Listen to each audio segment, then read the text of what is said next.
Okay, so what I'm going to show you now, once I got my camera mounted on my helmet, there we go. What I'm going to show you now is how I taught Zena here to give the pole pressure. I'm sure most people will just apply pressure up here, right about here, and teach their horses how to do that, how to, give to the pressure. Obviously, if you don't know, what you would do is you ask for it first, and then you insist on it. And if he or she still doesn't give, there's a real soft spot right in here between the ears. And what you should do is, if your horse does not lower its head when you're asking, so you're placing your hand up here and you're asking. She obviously has already learned this, so I can't punish her by putting pressure in there. Good girl, yes you are. What you would do is you ask by putting your hand up here, and just apply a small amount of pressure. If the horse does not, good girl, does not lower its head, then you demand, put more pressure on it. If it still doesn't listen, then you squeeze that little soft part here as you apply pressure. And I can guarantee you the head will lower. It will. Good girl. Good girl. So what I've been doing is I've been teaching my horse how to give to pressure by the pole pressure by using the rein, which is obviously not something that you will ever use while you're riding, because you can't apply the pole pressure while you're riding. So what I do is I put my hand in here through the ring, but I also try to apply my thumb in between to get more control of this area right here. And then I just push down. Good girl. And when I first taught her this, mind you, this is also the third time I'm doing this, her head dropped the slightest bit, and I immediately let go and praised her, right? So, good girl. And gradually, I got her to lower her head all the way. Remember, your body language will tell your horse a whole lot. So you apply pressure, wait. Good girl. Good girl. And you can teach your horse to keep his head down, which will help you in many, many things. Bridling, haltering, grooming, anything. It will help you tremendously. I encourage everybody, play with all the body parts of your horse, each and every one. If there is one the horse doesn't like having played with, work on it, okay? Don't move away from it because the horse tossed its head up. Don't let that discourage you, because all you're teaching your horse is, hey, all I have to do is move my head up and she'll leave me alone. That's not what we want. What we want is to be able to play with these ears while the head is down. We want to play with them. Don't stick your finger inside them, because that's going to be uncomfortable. But you want your horse to be comfortable with everything you're doing to it. Another thing that I've been doing with my horse, and I'm going to undo this girth part here so I can show you better. Another thing I've been teaching my horse is how to how to lean its head in and literally touch its nose to its shoulder.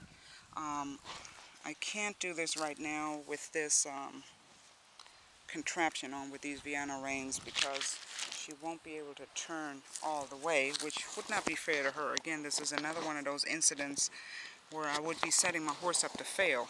So what I'm going to do is take these Vienna reins loose, okay?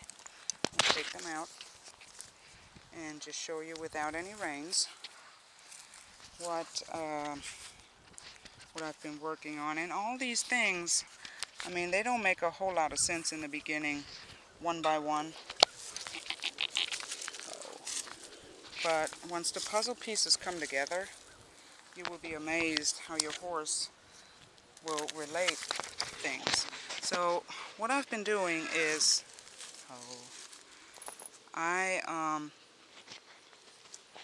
had my, find a spot to mount this microphone. I had a lead line on her halter, And what I did is I positioned myself right here. It's okay, baby girl. And I pulled her in. Good girl. And once they give to this pressure, you release. Good girl. Good girl. Hmm? Good girl. This is a great way to supple your horse. Remember, you have two horses, one on the right side, one on the left side. What you do on the right must be done. Good girl. Must be done on the left. And when you first start out, your horse, I can guarantee you, will start moving around. It's going to be in circle, in circle, in circle. Do not let go of the pressure.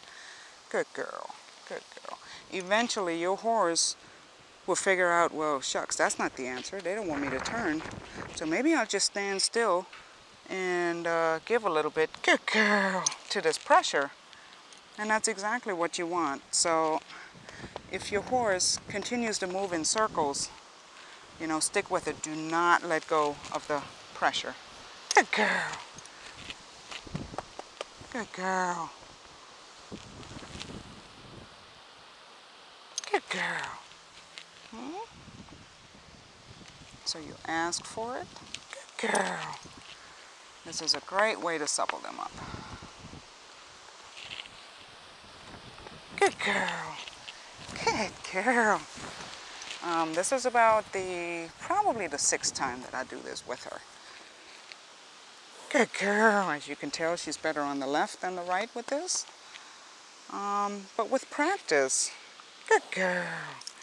With practice, they'll become just as supple on both sides equally. Good girl. Good girl. Good girl. Yes. It just takes practice and patience. Practice and patience. Good girl.